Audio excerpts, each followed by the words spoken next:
My husband said he cheated on me, and I said, then stay with her. For a moment, neither of us breathed. The air between us was thick enough to break. He stared like he was waiting for the tears, the begging, the questions. But they never came. Because somewhere between the first lie and this confession, I'd already mourned our marriage. The clock ticked once, loud and cruel. Outside, rain hammered the window as if the world itself wanted to drown the silence. He rubbed the back of his neck and muttered, "It wasn't supposed to happen." I almost laughed. Because betrayal never just happens, it's built, brick by brick, from every secret you protect. Then stay with her, I repeated. This time my voice didn't shake. He blinked, confused.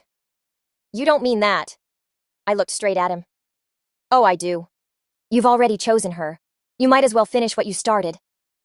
He opened his mouth to argue, then shut it again.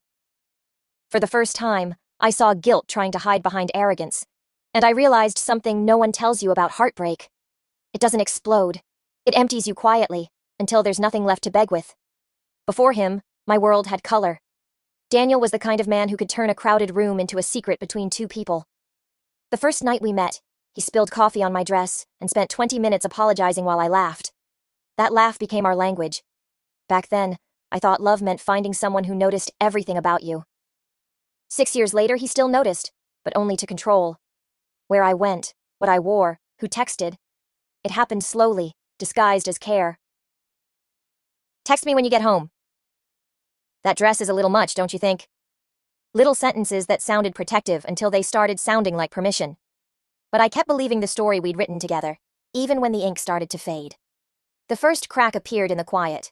He stopped saying goodnight, stopped calling on his lunch breaks. His laughter, once loud enough to fill a room, turned into polite smiles and short answers. When I asked what was wrong, he said work was stressful.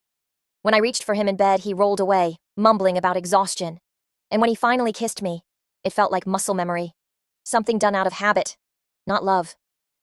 Still, I convinced myself that marriage was about patience. That all couples drift sometimes. That the man I loved was just lost in the noise of adulthood. But the truth was simpler. He was already halfway gone. I didn't catch him through detective work. No hidden cameras, no private investigator, just an unlocked phone buzzing on a Sunday morning. He was in the shower. Steam filled the hallway, carrying the smell of his new cologne. The one I'd never liked because it didn't smell like him. The message preview glowed on the screen. Last night was perfect. Can't wait to see you again.